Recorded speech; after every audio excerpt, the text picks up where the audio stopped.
Welcome back, everybody. This is Eric here with Moss Pawn & Gun.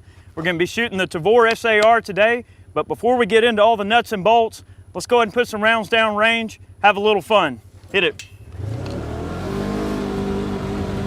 All right, the Tavor begs to be shot from a vehicle. Check this out.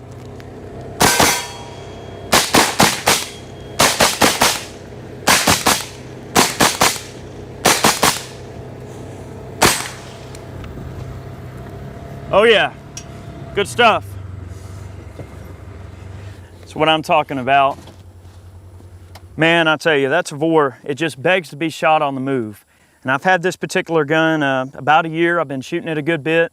I wasn't really one of the riders or gun channels to really jump on the Tavor bandwagon right out the gate.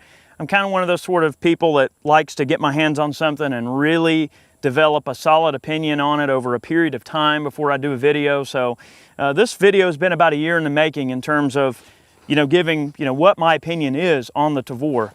A bullpup, essentially, for those of you guys that don't know, I don't know why you wouldn't know, but a bullpup, which is what this is, basically the trigger mechanism is in front of the magazine, and it allows the action, not only the weight of the action and the guts of the action, to be closer to your shoulder. It keeps the weight distributed a little bit more into your shoulder rather than being front heavy, but it also allows a full length barrel with a very compact package. This particular rifle is about the same size as a 10-inch or 10.5-inch SBR AR-15 with no paperwork. So you do not have to SBR this. This is the shortest legal configuration that you can have a rifle in without any kind of special paperwork.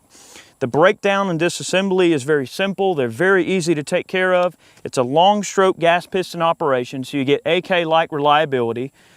Very clean operation, keeps all of the carbon and crap just pretty much centralized to the piston itself. So when you pull it apart, very easy to clean. We are running this gun pretty much all suppressed today. This is a AAC SDN6 that's installed on here, a Meprolite M21 Reflex Sight. It's always on, and this is an awesome sight, and this is actually an issue sight that is issued to the IDF for this gun. This is equipped with the Geisley Sabra Tavor trigger, as well as their enhanced trigger bow. And that's really about all I've done to this gun. Everything else is pretty much stock. The Tavor does see military use and police use all around the world. So they are currently in use. It is a modern firearm. They're imported by IWI at Harrisburg, PA. So, it is an Israeli firearm, all right? They're available with a 16.5-inch barrel and an 18-inch barrel. It's a 1-in-7 twist, 5.56 Mark, chrome line hammer forged barrel. So very high quality barrels, running a 3-power magnifier. Speaking of magnifier, we've simulated a little bit of an urban environment. What this firearm lends itself well to is urban warfare. You saw that they're on the move, shooting from a vehicle and deploying this from a vehicle. Very intuitive and very simple. But in an urban environment, you might have to shoot through windows or something. So we got some bogeys down there looking at us, and they do not look too happy. I don't know, maybe we did something to them or what, but their ringleaders right there in the middle popping up. I've got my magnifier. I'm just gonna shoot right here from the Polaris and see if we can take him out. Maybe fire a few shots down there at it, see if we can scatter them all out of there and get them to run away so we can take some shots at them. I don't know. They look like a hardened group of individuals, so we need to be very careful here. We don't know what they're capable of. Let's do it. All right, took out our bogey. I'm just gonna put a little bit of fire into the door here.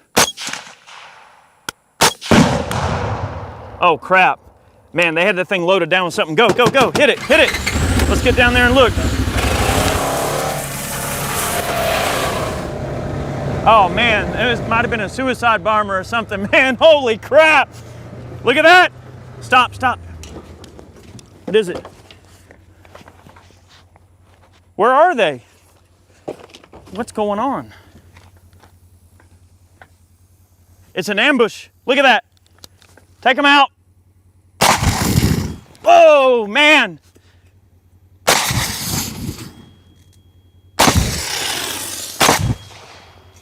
Got him. Man, one of the commanders is down there. I think he might be a suicide bomber.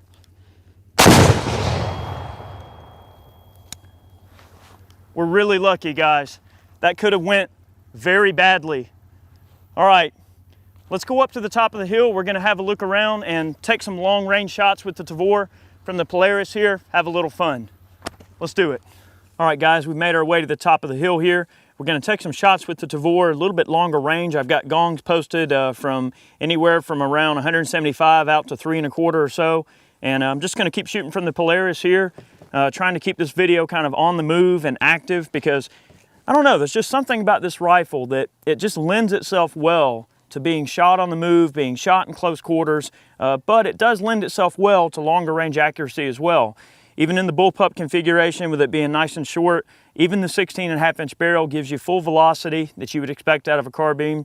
We're gonna talk more about the gun, and I'm gonna demonstrate the manual of arms for you a little bit. Let me take out, might have about 10 shots left in this mag.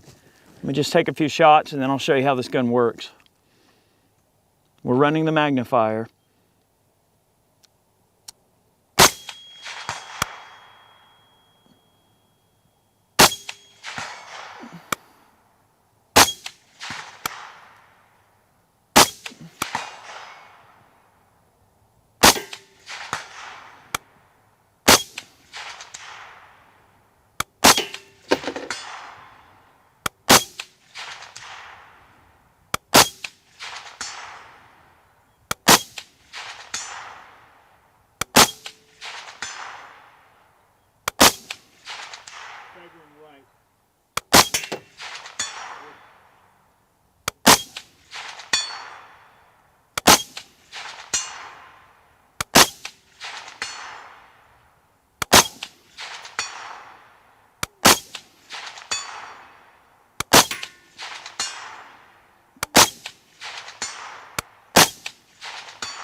All right, empty.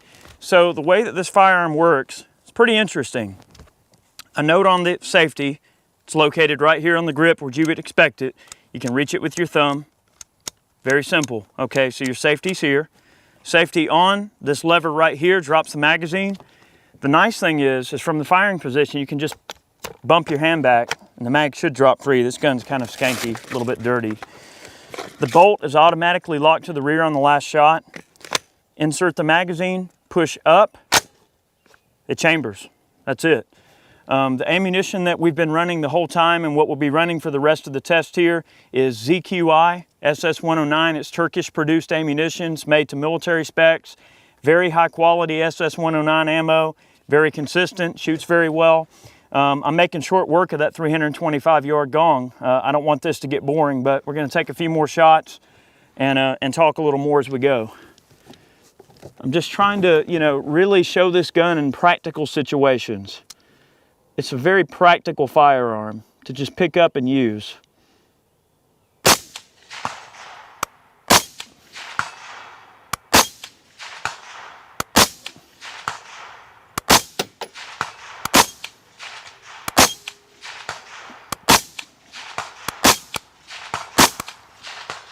Wow, thing is just dead consistent. One note on the suppressor, okay? You'll notice, firearms on safe. I'm gonna flip it upside down. We had to run a strip of duct tape across this port here because the gas will just get out of there and melt your face off if you're not careful with the suppressor. Now they do make, aftermarket port covers and all that kind of mess, but a little simple strip of duct tape right here will do the trick. Again, the Tavor trigger from Geisley is pretty much a essential upgrade. The standard trigger breaks a little over 10 pounds, definitely on the heavy side. Muzzle Devices, it is threaded 1/2 by 28, so it'll take all of your standard, AR-15 style muzzle devices should you choose. This particular one has the 51 tooth AAC flash hider, 3-prong flash hider on it. And then of course we've got the SDN6, which is running like a champ. The SDN6 is a 308 can. So even in 5.56 form, we can see here it's running nicely. The MEPR light's holding a 0. The gun is very, very ergonomic. The Israelis actually teach a pretty specific grip for this gun, and that's to kind of rest your hand right here, all right, and kind of let your arm rest against it. One of the interesting features of the Tavor is because it is so back heavy as opposed to muzzle heavy, even though, we are running the suppressor, is the fact that, especially in the 9mm, you can really shoot the gun even one-handed. Now, I can't do it from this distance, obviously, but close range. The whole idea is that if you're going through a building or something like that, and some bogey pops up on you, and you got one hand on a radio trying to get, you know, call for help, or you're, I don't know, you're otherwise indisposed except for your firing hand, you can still point the gun and manipulate the gun with one hand, which makes it just awesome. I do love that about this gun. And truth be told, the reason I purchased this firearm was as a life and liberty and personal defense weapon. I have no intention of hunting deer with this gun. I have no intention of using this gun for any other purpose than defending myself, and it is a fun gun. The interesting thing is that the not an AR niche is really doing well right now. And the Tavor is excellent for somebody that might already own, you know, 5 or 6 ARs and they're just kind of over the whole AR thing to a degree. The Tavor can kind of scratch the itch of, you know, buying another gun, but still, you know, you don't have to buy special magazines. You know, we've just been running PMags the whole time. It really fits that niche quite well. And I'm trying to just kind of shoot it somewhat offhand. It's a very comfortable rifle to just kind of hunker down behind and get on here.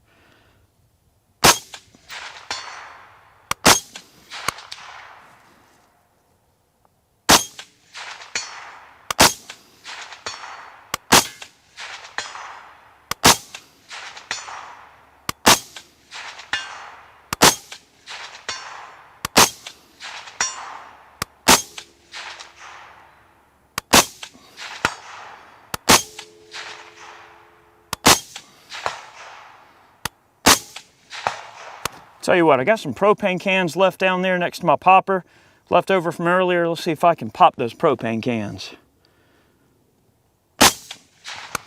Look at that. Made short work of it. This gun, guys, it just points so naturally.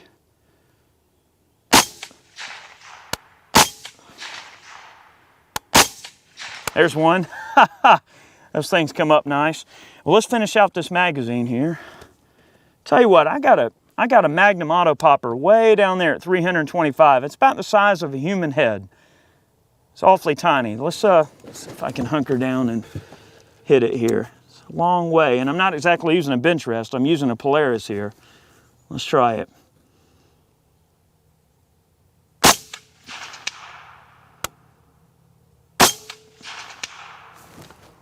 Out. All right.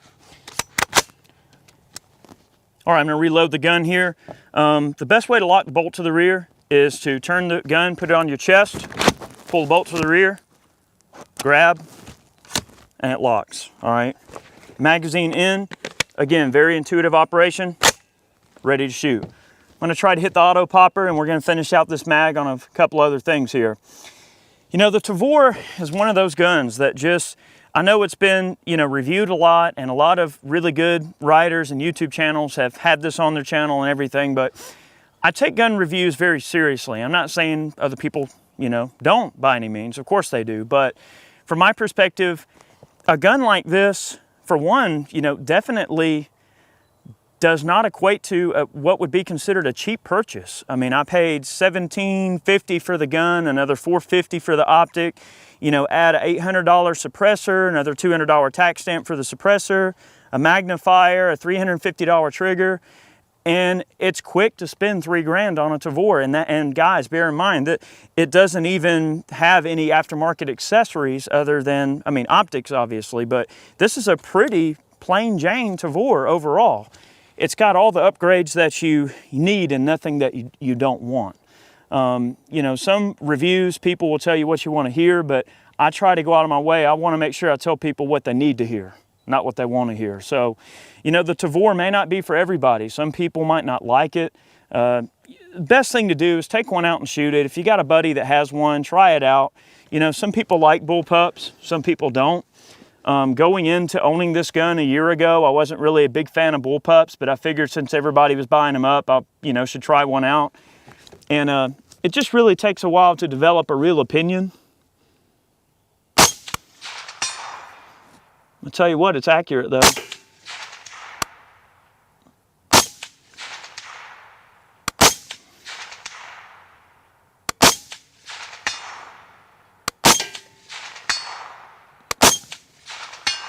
I mean, if you do your part, it lands them right in there. Accuracy, that's one thing I really didn't talk about much. We've been shooting the gun on and off, you know, pretty much for the last year, pretty good bit, suppressed and unsuppressed. And with some of the heavier pills, 75 grain ammo, you can expect to get some pretty decent groups. It's not a target gun. You know, some people that are looking to buy a Tavor as some type of a sub-minute gun, they're going to be disappointed. It's not a gun that you're going to sit behind a bench and shoot tiny groups with. It's a gun that excels in practical accuracy. And when it comes to rifles, I am a practical accuracy kind of guy. I mean, yes, accurate rifles are awesome, and we all love to sit behind a bench and shoot cloverleafs all day long, but that's not what this gun's designed to do. This gun is designed to run around with, you know, in and out, all over the place, and, you know, just a good duty gun. That's essentially where this firearm excels. I mean, I don't even have this gun bench rested. I'm just kind of leaning on my, you know, four-wheeler here.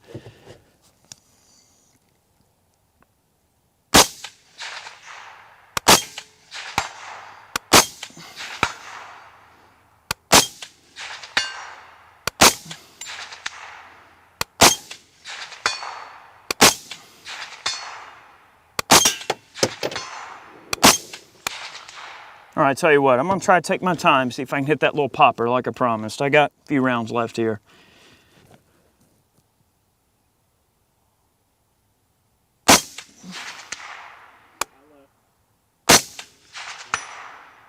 I hit it?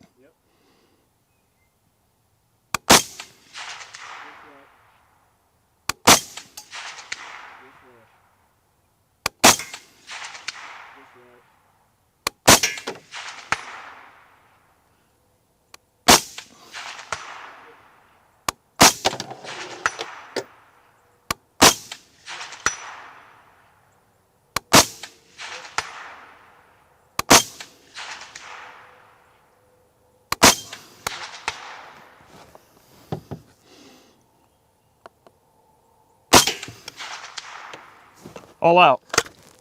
Guys, here's the thing. I'm 325 yards away hitting a head-sized object with a red dot and a magnifier from a hasty rest. I'm not even that particularly good of a shot when it comes to this kind of stuff. So in my mind, I mean, practical accuracy is everything. The gun's not even really designed to do that kind of thing. It's more of a, you know, close quarters, close range combat, stormtroopers, that kind of thing. You know, earlier that was pretty scary. I can't ever say that I've been ambushed by stormtroopers, but I hope that you found this video informative and fun. We try to have fun with these videos. I know that information's out there, and information is just one of those things. Anybody can look up specs on the Tavor and see how it operates and how much each screw weighs and all that kind of stuff, but we try to have fun with these videos, and we try to make sure you guys are entertained at the same time. So I hope you were entertained. I hope you learned something. And this is just kind of our first, you know, look at the Tavor. I do have favorable opinions of the rifle. I don't hate it by any means. There are some bugs that you definitely have to kind of work out, like, you know, the suppressor gas in your face. You know, that's a minor fix. Definitely have to upgrade it to a better trigger, because the trigger is definitely one of the shortcomings of the rifle. The weight is very evenly distributed, very, very comfortable. It's just an awesome CQB gun. And for me, what that equates to, I mean, okay, we're not soldiers. We're not going to be running through houses and assaulting people and all that kind of mess, but you might have to defend your own home. As a home defense tool, Tavor, absolutely. Nice and compact. If you can get past a, you know, loud muzzle brake or something, or a flash hider, I mean, they are loud. Now, we've been running this gun suppressed the entire time, so you didn't really hear the full signature of the gun.